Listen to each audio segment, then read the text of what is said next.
ఓం నమ శివాయ శ్రీమాత్రే నమః. మనకి అక్షయ తృతీయ రాబోతుంది.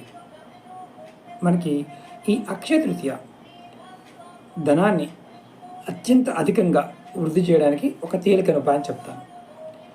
ఇది తంత్రంలో ఒక విశేషమైన స్థానం కలిగి ఉన్న పరిహారం. దీనికి కొంత కావలసిన పదార్థాలు కూడా మీకు చెప్తాను. ఒక కాపర్ చెంబు తీసుకోండి, కొత్తదే తీసుకోండి. దానిలో ఒక కొత్త జాకెట్ ముక్క, ఒకటి పసుపు గల జాకెట్ ముక్క తీసుకోండి. దాని లోపల, చెంబు లోపల వేయండి. దాని లోపల మీరు ఏం చేస్తారంటే ఒక 1100 కానీ, 2100 కానీ, 11,000 కానీ, 5,000 కానీ, 11,000 కానీ, 21,000 కానీ, మీ ఓపిక బట్టి దాంట్లో కొంత డబ్బుని పెట్టండి లోపల. ఈ కలశం ఏమైందంటే ఇప్పుడు ఇది కాలపురుషుణ్ణి ఆకర్షించే కలశంగా మారింది. మీరు ఈ రాగి చెంబు, అలాగే పసుపు గల క్లాత్, గురుబలాన్ని, అంటే గురువు అంటే విష్ణువు, కాపర్ అంటే సూర్యుడు, మనం ఈ రెండు కలవటం వల్ల కాలపురుషుడి యొక్క శక్తి మీకు వస్తుంది. మీ పూజా మందిరంలో పెట్టండి. మీరు పెట్టి చక్కగా పూజ చేయండి. ఆ పెట్టిన దాన్ని అక్కడే పెట్టించేయండి, పూజా మందిరంలోనే పెట్టించేయండి.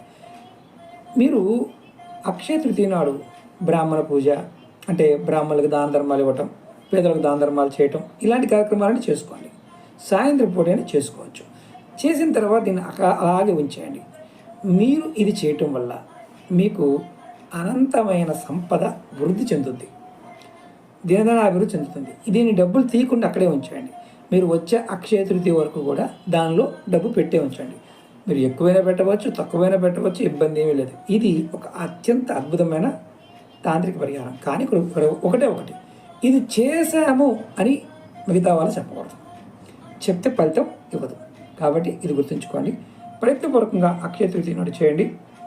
ఇది ప్రతి అక్షయ తృతీయకి చేసుకోవచ్చు. మళ్ళీ సంవత్సరం తర్వాత సేమ్ ఇదే ప్రాసెస్ని మీరు మళ్ళీ రెగ్యులర్గా చేసుకోవచ్చు. అలాగే మీకు ఈ వీడియో నచ్చినట్లయితే లైక్ చేయండి. ఛానల్ని కొత్తగా చూసే మిత్రులు సబ్స్క్రైబ్ చేసుకోండి. పక్కనే ఉన్న గంట సింబల్ని యాక్టివేట్ చేసుకొని 10 మంది మిత్రులకు ఈ వీడియోని షేర్ చేయండి. ఓం నమః శివాయ శ్రీమాత్రే నమః.